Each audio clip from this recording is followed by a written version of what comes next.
Hi friends, welcome to Amizhthampoo. இன்றைக்கி ரொம்ப சூப்பரான காளான் மசாலா ரெசிபி தான் பார்க்க போகிறோம். வாங்க அதுக்கு தேவையான பொருள் பார்க்கலாம்.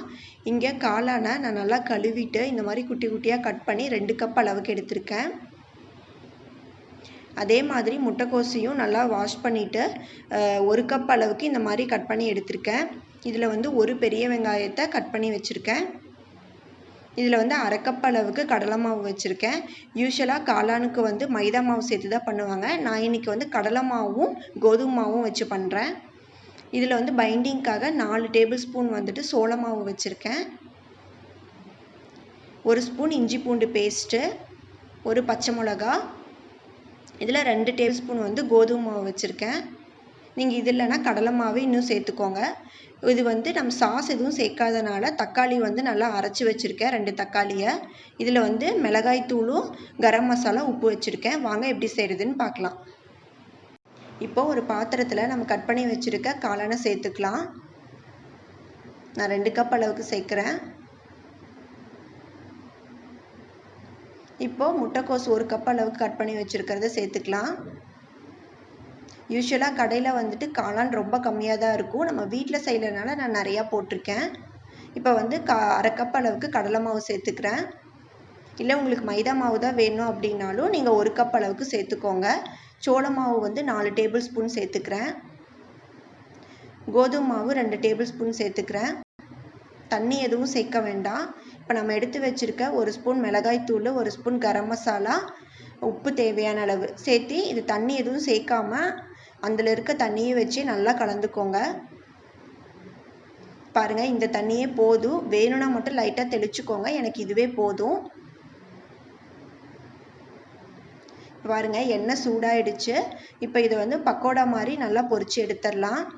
நான் இதில் வந்து கலருக்காக எதுவுமே சேர்க்கல. உங்களுக்கு வேணும்னா ஃபுட் கலர் சேர்த்துக்கோங்க, இல்லைனா காஷ்மீரி ரெட் சில்லி பவுடர் சேர்த்துக்கோங்க. இது பாருங்கள், நல்லா 2 பக்கமும் இந்த மாதிரி நல்லா பொன்னிறமாக பொரிச்சு எடுத்துக்கோங்க.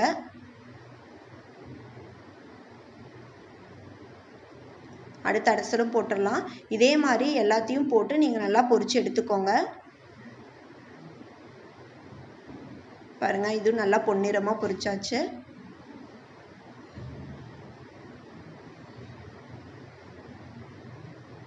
இப்போ எல்லாத்தையும் பொரிச்சு எடுத்தாச்சு. இப்போ நம்ம மசாலா ரெடி பண்ணிடலாம். நான் கடாய் வச்சு 1 டேபிள் ஸ்பூன் அளவுக்கு எண்ணெய் ஊற்றிருக்கேன். எண்ணெய் சூடானதும் நம்ம கட் பண்ணி வச்சுருக்க பெரிய வெங்காயத்தை சேர்த்து வதக்கிக்கலாம். பச்சை மிளகாய் சேர்த்து வதக்கிக்கலாம். இது கொஞ்சம் வதங்கினதும் நம்ம எடுத்து வச்சுருக்க 1 ஸ்பூன் இஞ்சி பூண்டு பேஸ்ட்டு சேர்த்து வதக்கிக்கலாம்.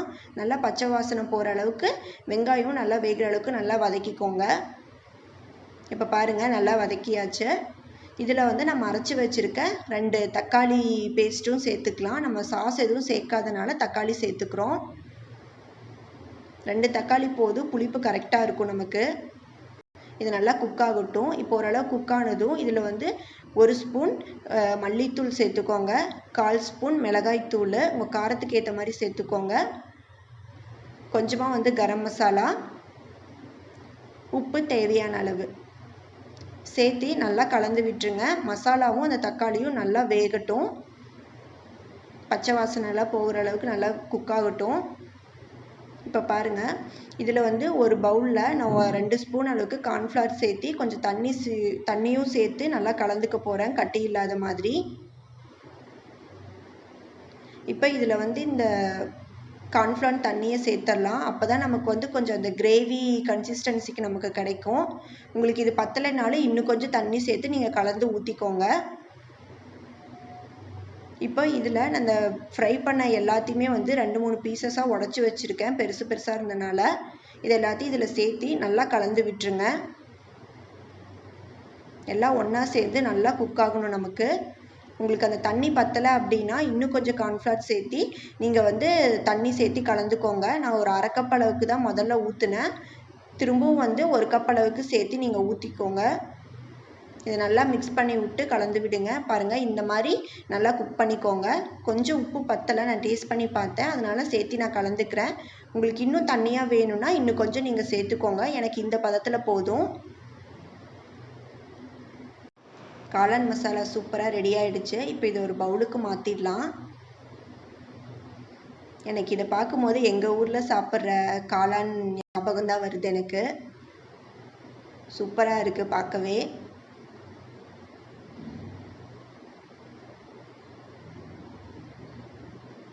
இதை இப்போ ஒரு சர்விங் பவுலுக்கு மாற்றலாம்.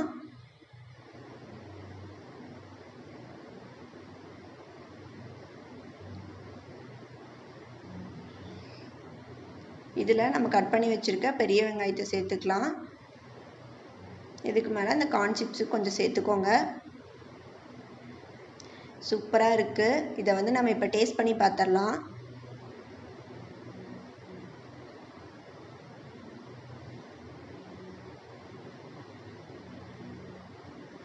ரொம்ப நல்லா இருக்குது. கொஞ்சம் லைட்டாக தான் டேஸ்ட்டு டிஃபர் ஆகுது எனக்கு தெரிஞ்சு. எனக்கு அதே மாதிரி தான் இருக்குது டேஸ்ட்டு. கண்டிப்பாக ட்ரை பண்ணி பாருங்கள். ட்ரை பண்ணி பார்த்துட்டு எப்படி இருக்குன்னு சொல்லுங்கள், கீழே கமெண்ட் பண்ணுங்கள். தேங்க்ஸ் ஃபார் வாட்சிங். உங்களுக்கு இந்த வீடியோ பிடிச்சிருந்துச்சு அப்படின்னா லைக் பண்ணுங்கள், கண்டிப்பாக ஷேர் பண்ணுங்கள். என் சேனலுக்கு சப்ஸ்கிரைப் பண்ணலன்னா சப்ஸ்கிரைப் பண்ணிவிடுங்க.